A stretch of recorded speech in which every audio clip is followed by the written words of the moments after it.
আজকে আমি একটা পাতুরি রেসিপি শেয়ার করব আপনাদের সাথে, যেটা কিন্তু ভেটকি পাতুরিও নয় আবার ইলিশ পাতুরিও নয়। আমি আজকে আপনাদের সঙ্গে শেয়ার করব বেগুন পাতুরি। নমস্কার বন্ধুরা, ডোনাস কিচেনে আপনাদের সবাইকে স্বাগত। এই বেগুন পাতুরিটা কিন্তু অসাধারণ হয় খেতে। তাহলে চলুন দেখা যাক কী করে বানাচ্ছি। একটা বেগুন নিয়েছি, বেগুনটাকে ধুয়েও নিয়েছি আমি। তারপরে বোটার সাইডটা কেটে বাদ দিয়ে দিলাম। এবার বেগুনটাকে মাঝ বরাবর কেটে নিয়েছি। বেগুনের সাইডটা একটু কালো আছে, পোকা নয়, কিন্তু এটাকে আমি বাদ দিয়ে দেবো, তাই এদিকটা ঘুরিয়ে নিচ্ছি। এবার বেগুনে পাতলা করে স্লাইসের মতো কেটে নেব। একদম পাতলা পাতলা করে কেটে নিচ্ছি, বেশি মোটা করে কাটা যাবে না, এভাবেই কেটে নিতে হবে। এই সাইডটা বাদ দিয়ে দেব। বেগুনগুলোকে ধুয়ে নিয়েছি। এবার দিয়ে দিচ্ছি এর মধ্যে লবণ, দিয়ে দিচ্ছি হলুদ। এবার লবণ আর হলুদ দিয়ে বেগুনের পিসগুলোকে ভালো করে মেখে নিচ্ছি। এবার বেগুন থেকে জল বেরিয়ে যাবে আর বেগুনটা নরম হয়ে যাবে, সেজন্য লবণ হলুদ মাখিয়ে আমি 10 মিনিট রেখে দেবো। ততক্ষণে আমি দেখে নেব উপকরণগুলো। এর মধ্যে আছে নারকেল আর কাঁচা লঙ্কা বাটা, এখানে আছে ধনেপাতা কুচি, লঙ্কা কুচি, হলুদ আছে সামান্য, সর্ষের তেল আছে, টমেটো কুচি আছে, আমি আবার দেখিয়ে দেবো, বলেও দেবো দেওয়ার সময়। এখানে আছে সর্ষে বাটা, লবণ আছে স্বাদ মতো। এবার একটা কলা পাতাকে সর্ষের তেল মাখিয়ে গ্যাসে আমি সেঁকে নিচ্ছি। লোহার তাওয়াতে সেঁকে নিচ্ছি। তাওয়াটা খুবই গরম হয়ে গেছে, লোহার তাওয়া তো খুব তাড়াতাড়ি গরম হয়ে যায়। এবার একটা প্লেটে আমি নিয়ে নিচ্ছি নারকেল আর কাঁচা লঙ্কা বাটা, এর মধ্যে দিয়ে দিচ্ছি সর্ষে বাটা,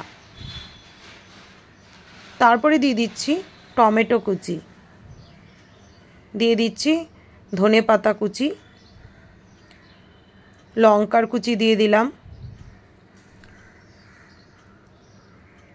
দিয়ে দিচ্ছি লবণ, হলুদ গুঁড়ো আর দিয়ে দিচ্ছি সর্ষের তেল।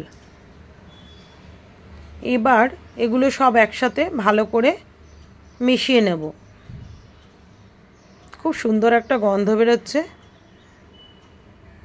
ধনেপাতা, সর্ষে বাটা আর নারকেলের। এবার কলা পাতার মধ্যে একটু সর্ষে বাটা লাগিয়ে নিচ্ছি।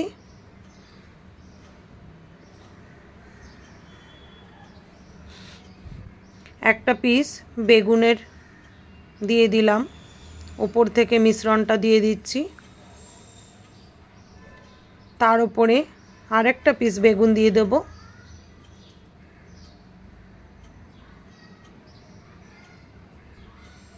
উপর থেকে আরও কিছুটা দিয়ে দিলাম মিশ্রণটা। এবার আমি ফোল্ড করে নিচ্ছি, এভাবে ফোল্ড করে নিতে হবে।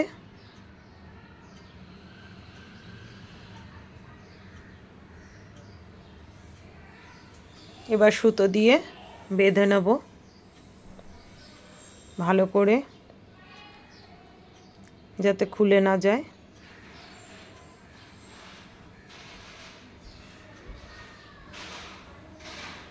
বাঁধা হয়ে গেছে। আমি দুটো দেখাবো করে। আমি আবার লোহার একটা তাওয়া নিয়ে নিয়েছি, তার মধ্যে সর্ষের তেল দিয়ে নিয়েছি।